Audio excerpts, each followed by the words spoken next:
En tout cas, je vous salue tous dans le nom puissant de notre Seigneur Jésus-Christ de Nazareth, tous ceux qui nous ont pris en cours. Que le Seigneur vous bénisse abondamment. Nous sommes en ce très beau lundi. Pour nous, nous avons eu le temps de ne pas travailler. C'était un jour férié ici aujourd'hui, en Ontario. Donc, pour ceux qui sont allés au travail, je sais que le Seigneur était avec vous, il vous a fortifié. Ah Pour oui. que d'autres travaillent, pour que d'autres se reposent. C'est important. Oui. Donc, aujourd'hui, on va aller dans Romains 5. Romains 5, on va lire à partir du verset 5. Non, c'est facile. Romains 5, 5. Seigneur, nous te bénissons pour ta parole, que toute ta gloire te revienne. Parle à nos cœurs et instruis-nous. Que toi seul, ton nom soit glorifié au nom de Jésus-Christ de Nazareth. Amen. Amen. Dans Romains 5, il dit, « Oh, l'espérance ne trompe point, parce que l'amour de Dieu est répandu dans nos cœurs par le Saint-Esprit qui nous a été donné. Car lorsque nous étions encore sans force, Christ, au temps marqué, est mort pour des impies. À peine mourrait-on pour un juste, quelqu'un peut-être mourrait-il pour un homme de bien. Mais Dieu prouve son amour envers nous en ce que lorsque nous étions encore des pécheurs, Christ est mort pour nous. À plus forte raison, donc, maintenant que nous sommes justifiés par son sang, serons-nous sauvés par lui de la colère.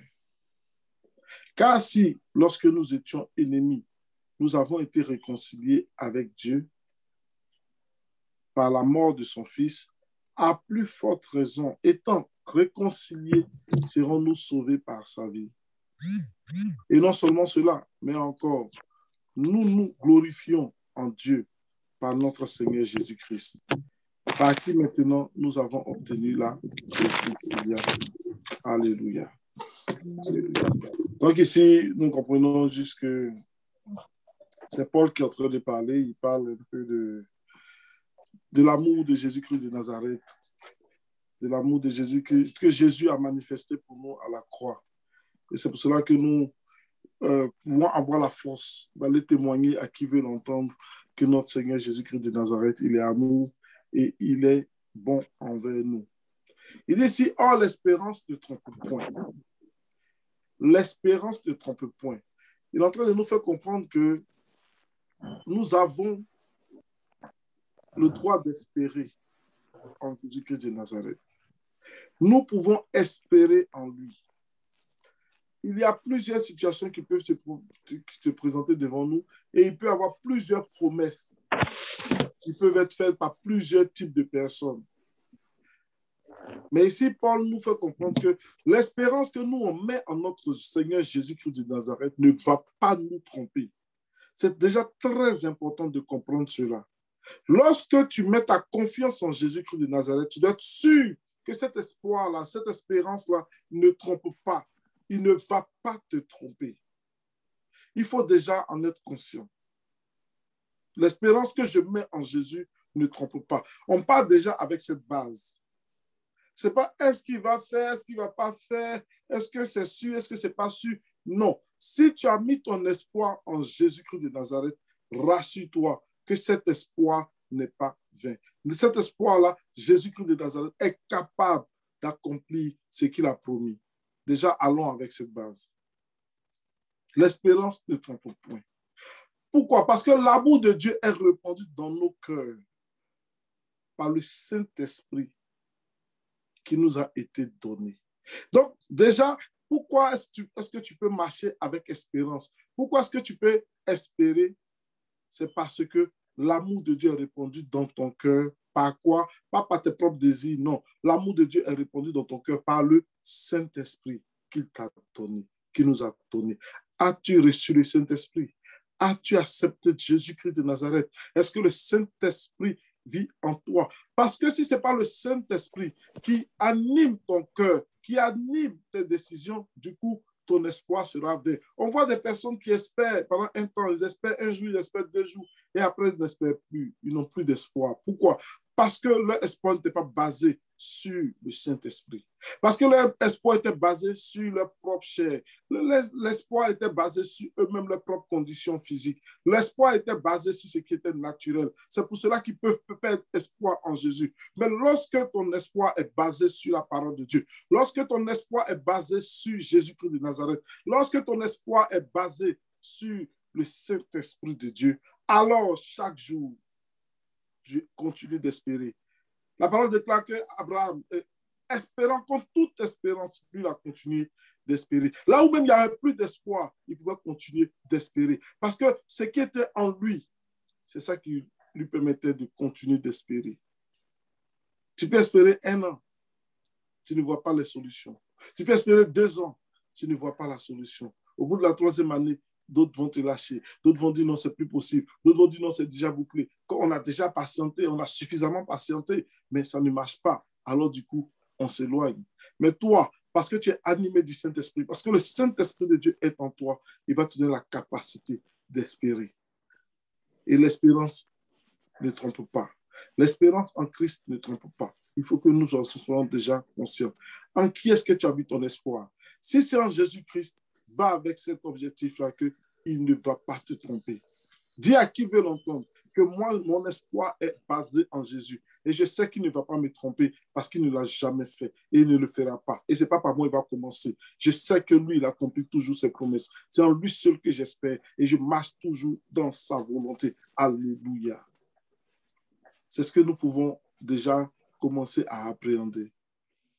Pourquoi est-ce que nous pouvons espérer en Jésus-Christ de Nazareth? Pourquoi est-ce que notre espoir ne va pas nous tromper?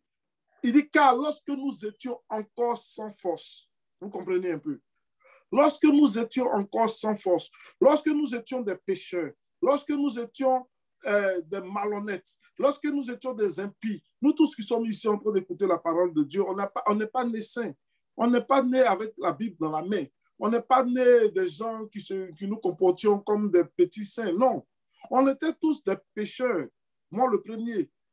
On était tous des pécheurs. On pratiquait des choses qui n'étaient pas bien. On pratiquait des choses qu'on ne peut même pas citer aujourd'hui parce qu'on a honte de cela. On ne peut même pas regarder en arrière. On dit, waouh, c'est moi qui faisais ça? Non, ce n'est pas possible. Mais pourquoi est-ce que notre espérance ne doit pas, on doit croire que notre espérance ne doit pas nous tromper? Parce qu'il explique que lorsque nous étions encore sans force, lorsque tu étais pécheur, c'est en ce moment-là que Christ, autant marqué, est venu mourir pour des impies. C'est-à-dire lorsque tu ne regardais même pas à Dieu, lorsque tu ne cherchais même pas sa face, lorsque tu étais en train de pécher, lorsque tu vivais une vie d'abomination, lui, Dieu, déjà, il pensait à toi. Lui, Dieu, déjà, il avait souci de toi. Lui, Dieu, déjà, il observait tes pas et gestes. Quand toi, tu n'avais aucun regard vers lui.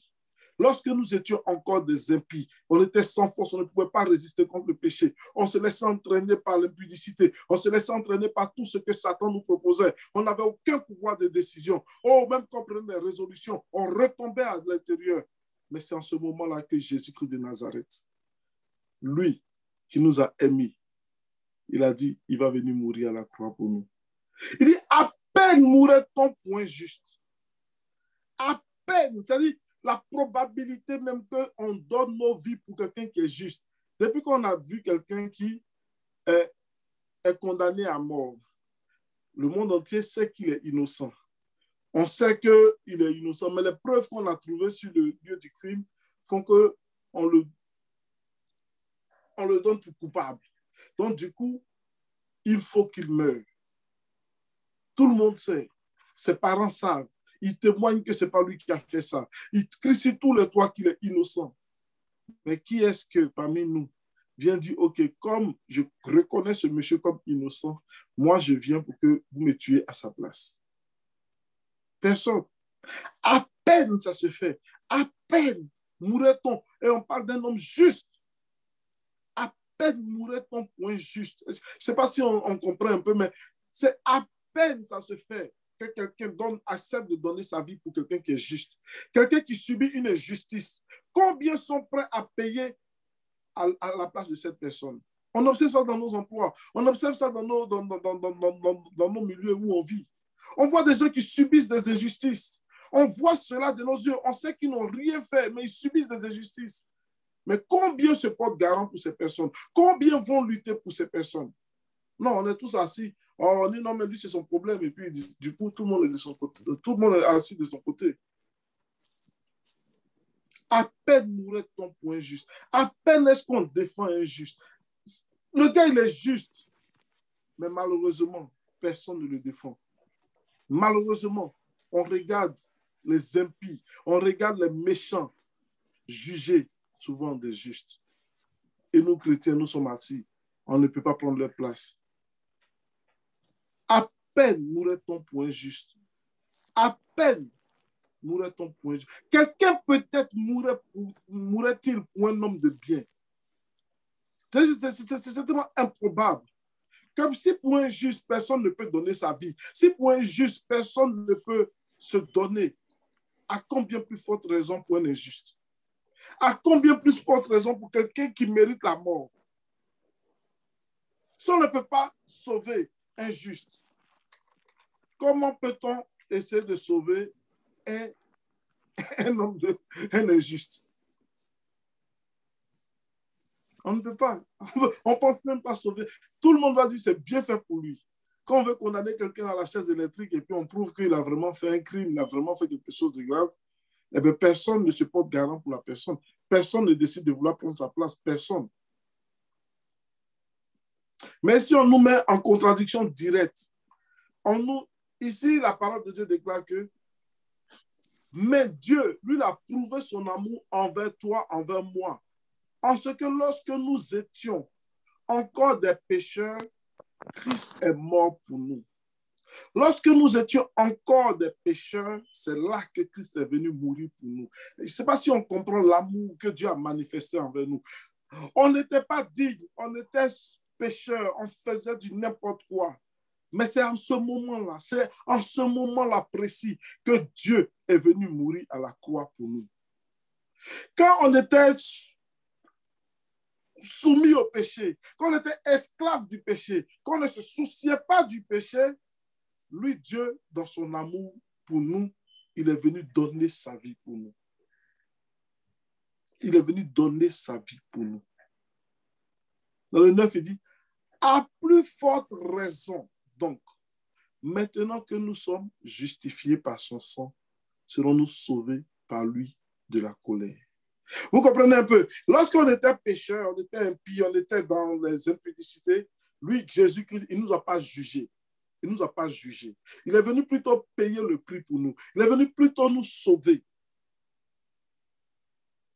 Maintenant, il dit, à plus forte raison, maintenant même qu'on s'associe pour prier, maintenant même qu'on connaît sa face, maintenant même qu'on se met ensemble pour le louer, maintenant même qu'on a une idée de qui il est, on ne le reconnaît pas entièrement, non, mais on sait que le Seigneur que nous prions, il est à bout. On sait que le Seigneur que nous prions, il peut nous sortir de tous les griffes. Et on sait que le Seigneur que nous prions, il est bon. À combien plus forte raison, maintenant que nous sommes justifiés par son sang, maintenant que le sacrifice de Christ a été déjà fait à la croix, maintenant que nous reconnaissons ce qu'il a fait pour nous à la croix, serons-nous sauvés par lui de la colère. Il y a une colère qui plane, la colère de Dieu plane véritablement sur tous ceux qui ne connaissent pas le Seigneur. C'est réel. C'est pour ça qu'il faut dire à qui veut l'entendre, sors de là, quitte là, va, enlève-toi de là. Pourquoi? Parce qu'il y a la colère de Dieu qui plane dans ce secteur.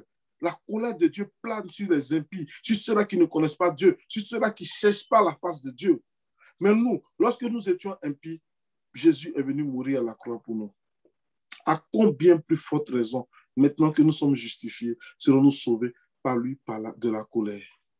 Car si, lorsque nous étions ennemis, nous avons été réconciliés avec Dieu par la mort de son Fils, à plus forte raison, étant réconciliés, serons-nous sauvés par sa vie. Il faut que vous en soyez convaincus. Il faut que nous soyons convaincus de cela. Paul ne parle pas en vain ici. Il est en train de faire comprendre à certains chrétiens qui se mettent encore sous le joug du péché, à certains chrétiens qui se mettent encore sous le joug de la loi. Il est en train de faire comprendre à certains chrétiens qui sont en train de vivre une vie de moitié-moitié. Il est en train de faire comprendre à ceux-là qui sont pris au prix avec l'esprit de culpabilité. Ils culpabilisent. Ils pensent que l'enfer est devant leur porte. Ils pensent que c'est non. Il te dit que lorsque tu étais pécheur, lorsque tu étais en train de péché, lorsque tu étais en train de marcher dans l'iniquité, ton Dieu, il te connaissait déjà. Et pour toi, il est venu mourir à la croix. Pour toi, il est venu verser son sang. Pour toi, il est venu payer le sacrifice. Et à combien plus forte raison, maintenant que tu connais sa face, maintenant que tu cherches sa voix, maintenant que tu pries, à combien plus forte raison, lui, il va te sauver. Il va te secourir. Quelqu'un, toi, tu ne le connaissais pas. Tu vivais ta vie.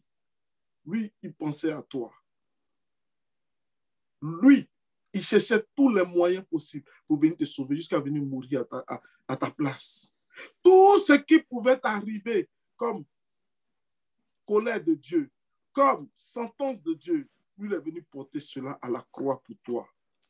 Il est venu payer cela pour toi à la croix. Tu ne lui avais pas demandé, mais par amour pour toi, il est venu donner sa vie. Par amour pour toi, il s'est saigné. Par amour pour toi, il s'est laissé persécuter. Par amour pour toi, il est venu pleurer, il est venu marcher. Oh, sous une croix pesante. Par amour pour toi, ils l'ont flagellé. Par amour pour toi. Quelqu'un est venu lui dire, Jésus, descends de la croix si tu es vraiment le Fils de Dieu. Descends de la croix si tu es vraiment le Fils de Dieu. Enlève ces clous et puis descends de la croix si tu es vraiment le Fils de Dieu. Et tout le monde le regardait. Et Jésus ne pouvait pas descendre de la croix. Pas parce qu'il n'en avait pas la capacité. Non, mais parce que s'il descendait de la croix, il annulait un sacrifice. Et c'est à cause de toi qu'il s'est laissé maintenir sur la croix. S'il enlevait les clous qui étaient dans ses pieds et qui étaient dans ses mains, et il descendait de la croix, le sacrifice était vain, le sacrifice était anéanti, le sacrifice était annulé. Mais pour toi et moi, il est venu donner sa vie lorsque nous étions encore des pécheurs. Comprenez l'amour que Dieu a pour nous. Comprenez ce qu'il a pour nous comme amour. À combien plus forte raison? Ne vous laissez pas intimider par quoi que ce soit, ni par qui que ce soit. Nous sommes sur la terre, je dis aux gens que tu le veuilles ou pas, le standard de Dieu est trop élevé. Nous ne pouvons pas l'atteindre. Nous ne pouvons pas l'atteindre par nos 5 forces, ni par nos 5 sens. Non, ne vous laissez pas incriminer par le diable. Je dis à quelqu'un ce soir, le Seigneur est capable de pardonner ce que tu as fait. Il est capable de te laver, il est capable de te purifier, il est capable de te reprendre la main pour que vous continuiez la marche. Ne te laisse pas distraire par la culpabilité que Satan est en train de mettre sur ton joug. Ne te laisse pas distraire par ce que Satan est en train de te faire dire, que ce que tu as fait est tellement grave qu'il n'y a plus de pardon pour toi. Non. Si lorsque tu étais pécheur, si lorsque tu étais ancré dans la boue, lui, il est venu te sortir de là pour te laver, pour te purifier. Ce n'est pas une tâche qui ne peut pas enlever sur toi. Ce n'est pas une tâche qui ne peut pas enlever sur toi. Ce soir, il veut dire à quelqu'un, ne culpabilise pas. Relève-toi, crie à ton Dieu. Réponds-toi, dis-lui simplement ce que tu as fait. Viens avec lui avec un cœur sincère. Lui qui t'a sauvé lorsque tu étais pécheur. Lui qui t'a sauvé lorsque tu étais impie. Lui qui t'a sauvé lorsque tu vivais dans la débauche. Lui qui t'a sauvé, il t'a préservé des maladies. Lorsque tu étais encore dans un monde perdu, où tu sortais avec plusieurs hommes sans même les connaître. Lui qui t'a sauvé de tout cela, il te dit ce soir que lui qui t'a sauvé quand tu étais pécheur, il est capable de te sauver maintenant que tu es en contact avec lui. Maintenant que tu es dans son intimité, maintenant que tu marches avec lui, maintenant que tu vis avec lui, maintenant que tu pries, maintenant que tu cherches sa face, il est encore plus capable de te réconcilier avec le Père. Serons-nous sauvés par sa vie? À plus forte raison, étant réconciliés, serons-nous sauvés par sa vie. Et non seulement cela, mais encore, nous nous glorifions en Dieu par notre Seigneur Jésus-Christ de Nazareth, par qui maintenant nous avons obtenu la réconciliation. Nous avons obtenu la réconciliation. Par Jésus-Christ de Nazareth, nous avons obtenu la réconciliation. Il faut vraiment que vous le sachiez, il faut vraiment que nous puissions marcher avec cette nouveauté de vie. Je suis réconcilié avec Dieu. Je marche maintenant avec mon Seigneur. Quand j'étais pécheur, il est venu me sortir. Quand j'étais impudique, il est venu me sortir. Maintenant que je le prie, maintenant que je le sers, maintenant que je suis avec lui, il ne va pas m'abandonner. Il ne va pas me laisser tomber. Il ne va pas me laisser tomber. Beaucoup disent, oh oui, si tu marches aujourd'hui, il y a un ami qui m'a dit, ah, si moi je prie tous les jours avant de dormir. Parce que si Si je dors sans avoir prié, je vais aller en enfer. Si je dors sans avoir prié, je vais partir en enfer. C'est pour ça que lui, il prie tous les jours. Il dit, ah bon, c'est vrai? Que si tu ne pries pas aujourd'hui, tu ne te réponds pas aujourd'hui, tu vas partir en enfer demain si tu dors et que tu meurs. Il dit, oui, oui, oui. Je dis, ah ok, c'est bien. Donc, tu n'as jamais dormi devant la télé? Là, il réfléchit. Ah ouais, mais parce que quand tu as dormi devant la télé, quand tu étais en train de regarder un film et puis tu dormais, tu n'as pas eu le temps de prier. Tu n'as pas eu le temps de prier. Puis je lui ai expliqué que avant, quand tu étais dans le péché, Dieu, il pensait à toi. Avant, quand tu étais dans le péché, Dieu pensait à toi. Il t'avait sauvé par le sang qu'il a coulé à la croix. À combien plus forte raison maintenant que tu le cherches, il va prendre soin de toi. Il va prendre soin de toi. La vie chrétienne ne voyait pas ça comme Dieu qui tient un marteau et puis il nous surveille.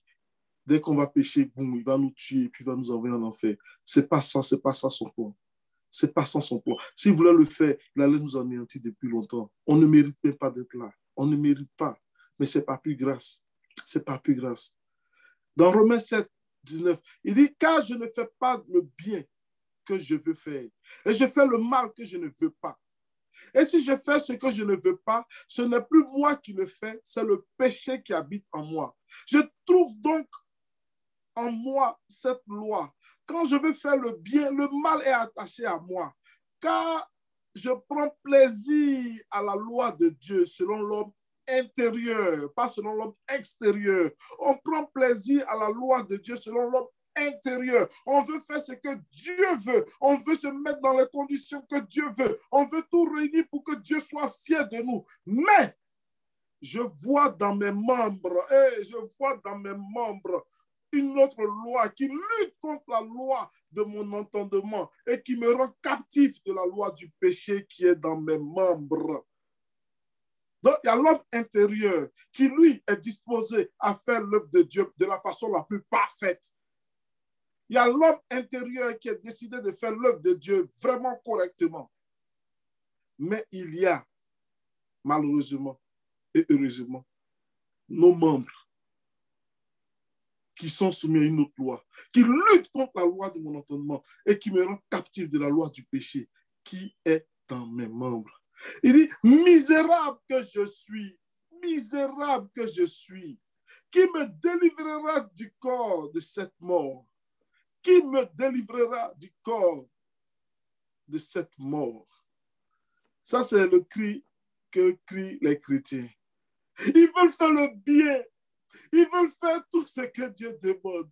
Ils veulent se mettre vraiment à la disposition de Dieu à 100%. Ils veulent faire tout ce que l'Esprit de Dieu leur met à cœur. Pour ceux qui prennent des notes, c'est Romains 7, à partir du verset 19. Donc, ils veulent faire tout cela, mais malheureusement, il y a le péché, il y a le corps, il y a les sensations du monde, il y a les convoitises de la chair. Il crie, misérable, misérable que je suis. Mais qui va me délivrer du corps de cette mort? Qui va me délivrer? Et frères et sœurs, nous tous, nous devons crier comme ça. Celui qui a crié comme ça, là, il s'appelle Paul. Paul qui traitait lui-même durement son corps. Paul qui voulait, il dit que c'est comme la course. Et il ne veut pas avoir prêché en vain.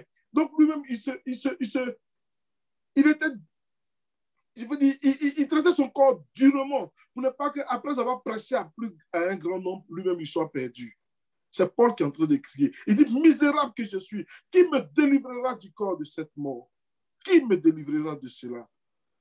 Dans le verset qui dit, grâce soit rendue à Dieu par Jésus-Christ notre Seigneur. Grâce soit rendue à Dieu par Jésus-Christ notre Seigneur. Ainsi donc, moi-même, je suis par l'entendement esclave de la loi de Dieu et je suis par la chair esclave de la loi du péché. Il y a deux lois. Il y a la loi de la mort et il y a la loi de la vie. Son être intérieur veut obéir à Dieu, comme chacun de nous ici qui sommes réunis. Nous voulons tous obéir à Dieu, nous voulons faire les œuvres de Dieu, nous voulons faire les choses de Dieu. Mais il y a la loi de notre chair qui nous commande de faire autre chose. Et souvent, nous nous retrouvons à tomber. Souvent, nous nous retrouvons à chuter. Souvent, nous nous retrouvons à avoir commis un péché. À avoir commis un péché. Quelle est la réaction que nous devons avoir? Dans le 8.1, il dit, il n'y a donc maintenant aucune condamnation pour ceux qui sont en Jésus-Christ de Nazareth. Il n'y a maintenant aucune condamnation pour ceux qui sont en Jésus-Christ de Nazareth. Celui qui a été capable de te sauver lorsque tu étais impie, celui qui a été capable de te sauver lorsque tu ne le connaissais pas, celui-là qui est venu mourir à la croix pour toi, celui-là qui n'a rien demandé pour venir te sauver. Il te dit que maintenant que tu es en lui, c'est vrai, tu peux tomber, c'est vrai que ça peut arriver. Moi, j'ai dit que le péché, c'est la chose abominable que Dieu est. Il ne faut pas aimer le péché, il ne faut pas vivre dans le péché, il ne faut pas prendre plaisir dans le péché. Mais je ne vous dis pas que le chrétien ne pêche pas. Je ne vous dis pas que le chrétien ne va pas tomber. Je ne vous dis pas que le chrétien ne va jamais faire d'erreur. Non. La réalité, c'est que nous sommes encore dans cette chair et il va arriver que nous fassions des erreurs.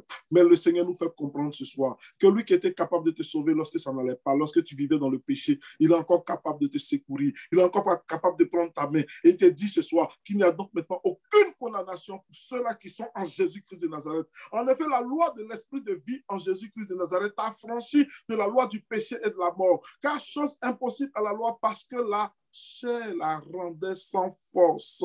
Ceux qui se basent sur leur chair pour plaire à Dieu, ils font fausse route. Ceux qui se basent sur leur chair pour plaire à Dieu, ils se trompent. Parce que la loi, la chair rend la loi sans force. Ça veut dire que par ta chair, tu ne peux pas obéir à la loi de Dieu. Par ta chair, tu ne peux pas accomplir toute la loi de Dieu. Or, si tu violes un seul commandement de la loi de Dieu, alors tu as péché contre toute la loi. Donc, du coup, ce qui sauve, c'est notre foi en Jésus-Christ de Nazareth. C'est de nous rendre compte que celui qui est venu mourir pour nous lorsqu'on était des impies, celui qui est venu mourir pour nous lorsqu'on était pécheurs, il est là encore. Il n'est pas encore parti. Il est là. Il est avec nous. Il dit que maintenant que nous le cherchons, maintenant que nous prions, maintenant que nous cherchons sa face, nous ne devons plus nous mettre sous un esprit de culpabilité. Nous ne devons plus nous mettre sous un esprit nous ne devons pas nous mettre dans un état. On voit des chrétiens qui ont la mine toujours triste, toujours baissée. Pourquoi? Parce que Satan dit, oui, tu as vu ce que tu as fait hier là, tu es foutu, Dieu va te frapper, il va te punir,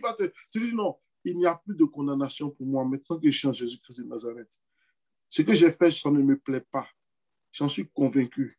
Je parle à mon Dieu, je lui demande pardon et je sais qu'il va me pardonner et je vais continuer la marche avec lui. La culpabilité ne doit pas être notre partage.